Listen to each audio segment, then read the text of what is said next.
Next chapter है educational appraisal, जिसके 5 step हैं: टेस्टिंग, मेजरमेंट, असेसमेंट, एनालिसिस और इवैल्यूएशन। सबसे पहले आता है टेस्टिंग, जिसमें डाटा कलेक्ट किया जाता है। इसका मतलब यह है कि सिंपल स्टूडेंट्स को किसी भी सब्जेक्ट के, जैसे मैथ में सब्सट्रैक्शन के क्वेश्चन दे दिए जाते हैं, या फिर फिजिक्स में उसको सिंपल डेफिनेशंस, फिजिक्स की सिंपल डेफिनेशंस, जैसे कि न्यूटन थर्ड लॉ की definition, Newton second law, Newton first law की डेफिनेशन दी जाती है। और ये इसमें सिर्फ उस स्टूडेंट से टेस्ट लिया जाता है और उसको वापस कलेक्ट किया जाता है। अगला स्टेप आता है मेजरमेंट, जिसमें उस स्टूडेंट को टेस्ट के कुछ टोटल मार्क्स रखे जाते हैं और उसके बाद चेक किया जाता है कि स्टूडेंट ने कितने मार्क्स लिए हैं। जैसे किसी स्टूडेंट ने 7 मार्क्स लिए हैं 10 में से, किसी ने 5 लिए हैं, किसी ने 8 लिए हैं। इसमें सिर्फ मार्क्स को कैलकुलेट करके रखा जाता है।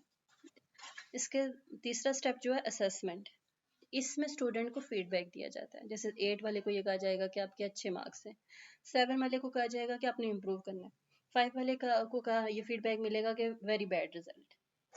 उसके बाद टीचर उनको ये भी कहते हैं कि आपने ये इम्प्रूव करना है।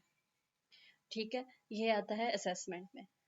एनालिसिस में ये होता है कि स्टूडेंट टीचर खुद भी नोट करता है कि कुछ स्पेसिफिक मिस्टेक स्टूडेंट क्यों कर रहा है। जैसे वो ये नोट करता है कि जो साइंस सब्जेक्ट है वहाँ पे स्टूडेंट्स मिस्टेक्स कर रहे हैं क्योंकि प्रैक्टिकल लर्निंग नहीं है। तो वो एक रीज़न निकाल के लाता है कि ऐसा रिजल्ट आया क्यों। इवैल्यूएशन में ये फिर से स्टूडेंट की तरफ जाता है कि ये स्टूडेंट्स को गाइड करते हैं। जैसे 8 जिसके मार्क्स उसको कहेंगे कि आपका बहुत अच्छा है, आप नेक्स्ट ग्रेड में हम आपको आगे हम आपको नेक्स्ट ग्रेड में भेज रहे हैं। 7 ग्रेड वाले को भी ये कहते हैं, 5th ग्रेड वाले को, 5th जो भी मार्क्स हैं उसको ये कहते हैं कि नहीं, आपके मार्क्स अच्छे नहीं हैं, आपने इसी ग्रेड में रहना है। ये इवैल्यूएशन है।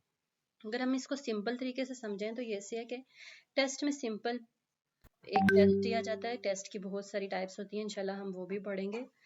मेजरमेंट में उनको मार्क्स में कन्वर्ट किया जाता है। असेसमेंट में एक फीडबैक स्टूडेंट को दिया जाता है टीचर्स की तरफ से, वो रिटर्न में भी हो सकता है, ओरली भी हो सकता है। एनालिसिस में वो मिस्टेक स्टूडेंट क्यों कर रहा है, ये टीचर अपनी एक तरह से एनालिसिस करता है कि ये प्रॉब्लम है क्यों।